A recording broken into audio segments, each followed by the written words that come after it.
안녕하세요. 나이가 들면서 어쩐지 예전 같지 않다 느낄 때 혹시 특정 영양소 부족이 원인일 수 있다는 생각 해보셨나요? 이게 심하면 정말 화장실 가는 그런 기본적인 일상조차 힘겨워질 수 있다고 하는데요. 오늘 저희는 당신께서 보내주신 자료, 바로 노년층 단백질 섭취의 중요성을 다룬 유튜브 영상 내용을 가지고 그 핵심을 좀 깊이 파고들어 보겠습니다. 네, 그래서 이번 시간에는 단순히 뭐 단백질이 좋다 이걸 넘어서요. 왜 특히 노년기에 이게 결정적인지, 또 부족하면 우리 몸에 어떤 일이 벌어지는지, 그리고 정말 쓸모 있는 단백질은 어떻게 골라 먹어야 하는지, 여기에 대한 실질적인 정보들을 명확하게 짚어보는 데 집중하려고 합니다. 당신의 건강관리에 바로 적용할 수 있는 그런 통찰을 얻어가실 수 있도록 말이죠. 반갑습니다. 네, 주신 자료를 보니까요. 생각보다 많은 분들이 하루에 필요한 단백질을 충분히 섭취하지 못하고 계시다는 점이 참 눈에 띕니다. 특히 노년층으로 갈수록 이 문제가 더 두드러지는데요. 자료에 제시된 통계를 보면 한국 노년층의 경우 무려 3명 중 2명 이상이 권장량 미달이라고 하니까 이게 뭐 개인의 문제를 넘어선 현상임을 알 수 있습니다. 그래서 오늘 대화는 이렇게 시작해보려 합니다. 먼저 단백질 부족이 부르는 그 심각한 결과, 특히 근감소증이라는 질병에 대해 좀 알아보고 그 다음엔 좋은 단백질이란 과연 무엇인지, 그 품질 기준, 핵심은 아미노산 구성과 흡수율이죠. 그리고 현실적으로 노년기에 단백질을 효과적으로 보충할 수 있는 방법은 없는지 차근차근 풀어가겠습니다. 당신께서 이 시간 이후 그래서 단백질이 중요하고 이렇게 섭취해야 하는구나 하고 명확히 이해하실 수 있도록 돕는 것이 목표입니다. 좋습니다. 그럼 바로 본론으로 들어가 보죠. 이 영상 자료에서 가장 먼저 강조하는 건 단백질 부족이 그냥 아이고 힘 좀 없는 거랑은 차원이 다르다는 거예요. 화장실 가기, 일어나 걷기 같은 정말 지극히 기본적인 활동마저 위협받을 수 있다니. 이건 정말 삶의 질과 직결되는 문제네요. 네, 그렇습니다. 자료에서 제시하는 성인 하루 단백질 권장 섭취량은 체중 1kg당 대략 0.8g에서 1.2g 사이입니다. 예를 들어 만약 당신의 체중이 60kg이라면 하루에 최소 48g에서 최대 72g, 평균적으로 한 60g 정도는 드셔야 한다는 계산이 나오죠. 그런데 앞서 말씀드린 것처럼 상당수, 특히 노년층에서는 이 기준을 채우기가 현실적으로 쉽지 않다는 겁니다. 이렇게 단백질이 계속 부족하면 우리 몸에서 가장 먼저 비상신호로 보내는 곳이 바로 근육과 뼈라고 하죠. 영상에서는 특히 근감소증, 좀 어려운 말로는 사코페니아를 주목해야 한다고 말합니다. 근데 정말 놀라운 건 이게 더 이상 나이 들면 어쩔 수 없는 현상이 아니라 WHO에서는 2016년에 또 우리나라에서는 2021년에 아예 질병으로 코드를 부여했다는 사실이에요. 이건 정말 인식의 큰 전환 아닌가요? 맞습니다. 바로 그 점이 핵심입니다. 이제 근육량이라는 게요, 보통 30대 정점을 찍고 그 후로는 특별히 관리하지 않으면 매년 1, 2%씩 꾸준히 줄어든다고 자료는 설명합니다. 그래서 80세쯤 되면 젊은 시절의 절반 수준까지 근육이 소실될 수 있다는 거죠.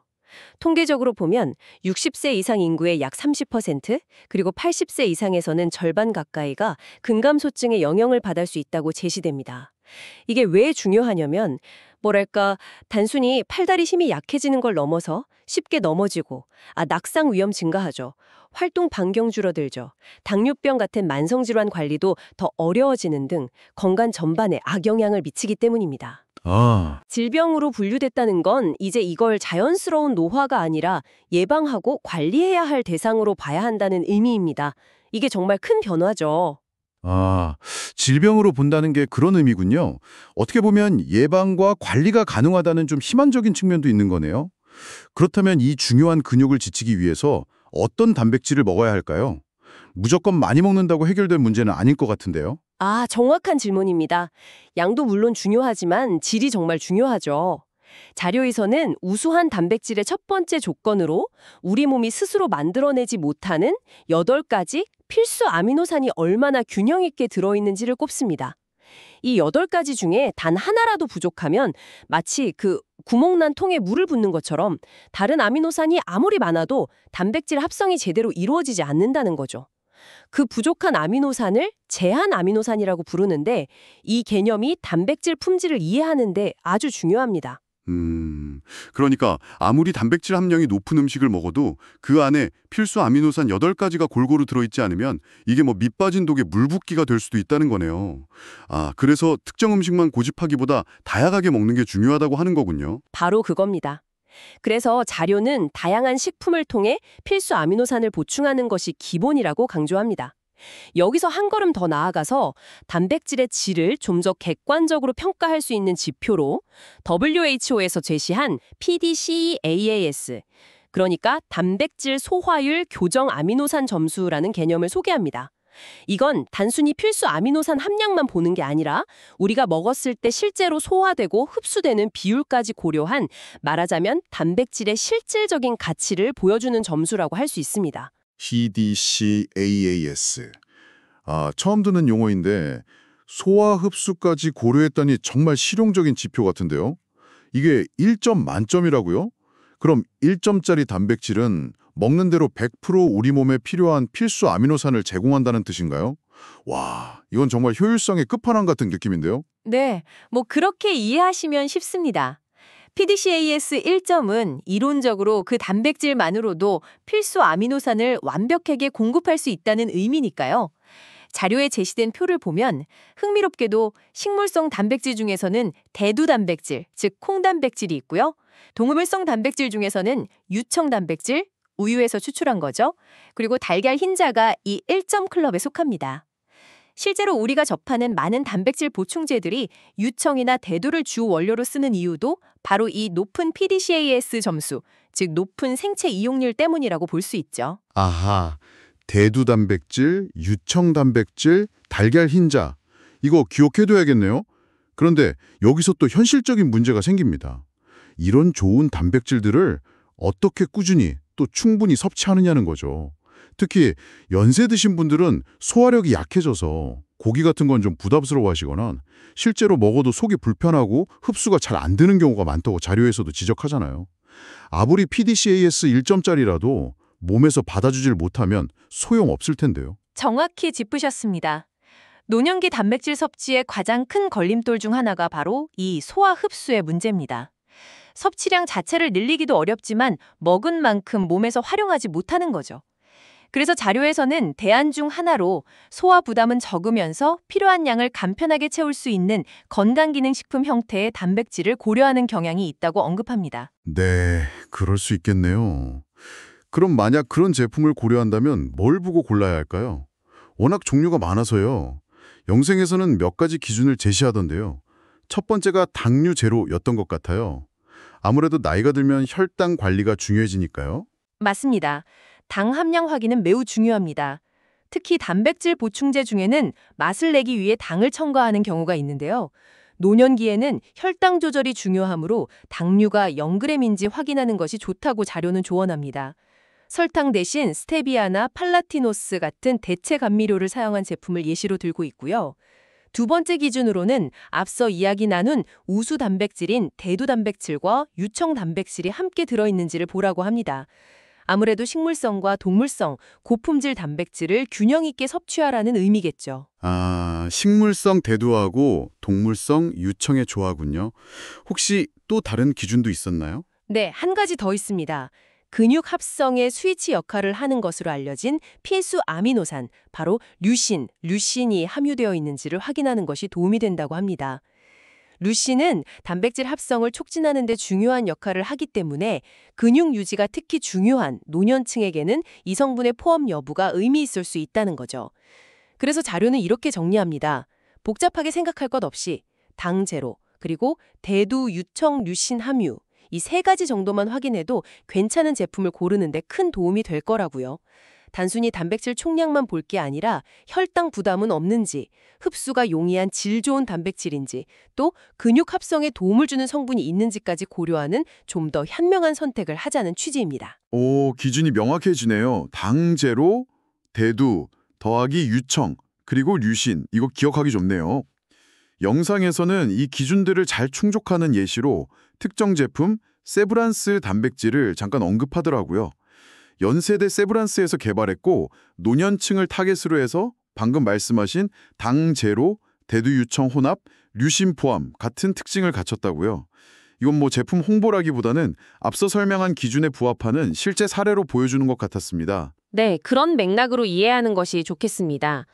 자료에서는 이 예시 제품에 대해서 부가적인 설명을 좀 덧붙이는데요.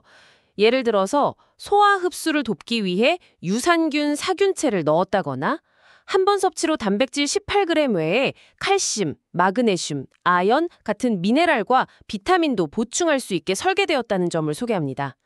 GMP나 HACCP 같은 인증은 해당 제품이 일정한 제조 및 안전 기준을 통과했다는 의미로 품질에 대한 신뢰도를 높이는 요소가 될 수 있고요. 맛에 대한 언급도 있는데 고소한 곡물 맛, 미숫가루 맛 비슷해서 먹기 편하다는 점도 장점으로 꼽습니다. 중요한 것은 이런 구체적인 특징들이 앞서 말한 노년층을 위한 고려사항, 그러니까 소화 용이성, 균형 영양, 섭취 편의성과 어떻게 연결되는지를 보여주는 사례라는 점입니다. 그렇죠. 이런 특징을 가진 제품이 하나의 선택지가 될 수 있다는 거겠죠? 특히 평소 식사로 단백질을 충분히 챙겨 드시기 어렵거나 혹은 씹는 게 불편해서 고기 같은 걸 잘 못 드시는 분들, 아니면 적극적인 근감소증 관리가 필요한 분들에게는요. 물론입니다.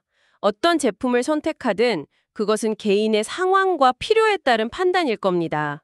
그리고 특정 제품 예시를 넘어서 자료가 궁극적으로 강조하는 바는 역시 균형 잡힌 식단의 회복입니다.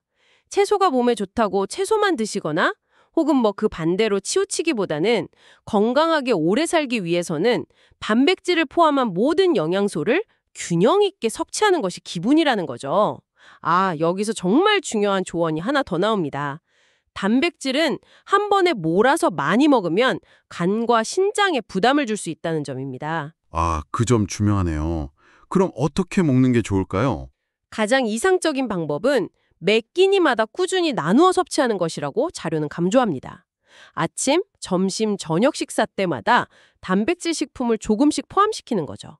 예를 들어 계란, 두부, 생선, 살코기 등을 활용해서요. 만약 이렇게 식사만으로 충분한 양을 채우기 어렵다면 그때 앞서 논의한 기준들, 당 제로, 대두유, 유청유신 함유 등을 참고해서 자신에게 맞는 보충제를 활용하는 것이 현실적인 대안이 될 수 있다는 겁니다.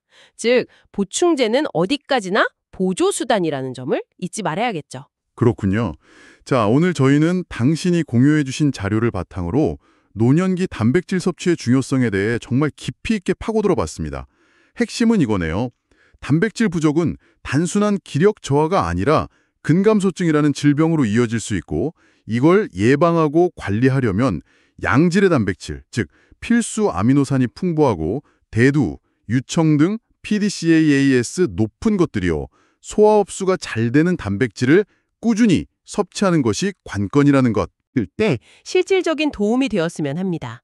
단순히 정보를 나열하는 것을 넘어서 당신께서 이 정보들을 왜 알아야 하고 또 어떻게 활용할 수 있는지 연결해드리고자 노력했습니다. 자, 그럼 이 모든 이야기가 당신에게 어떤 의미로 다가갈까요? 오늘 논의에서 어떤 단백질을 먹는지도 중요했지만 마지막에 강조된 것처럼 언제, 어떻게 나누어 먹는지도 상당히 중요해 보입니다. 어쩌면 당신의 하루 식단에서 단백질 섭취 타이밍과 분배 방식만 조금 바꾸는 것만으로도 단순히 총량을 늘리는 것 이상으로 근육 건강에 더 긍정적인 영향을 줄 수 있지 않을까요? 이 질문을 당신께 남겨드리며 오늘 이야기는 여기서 마무리하겠습니다.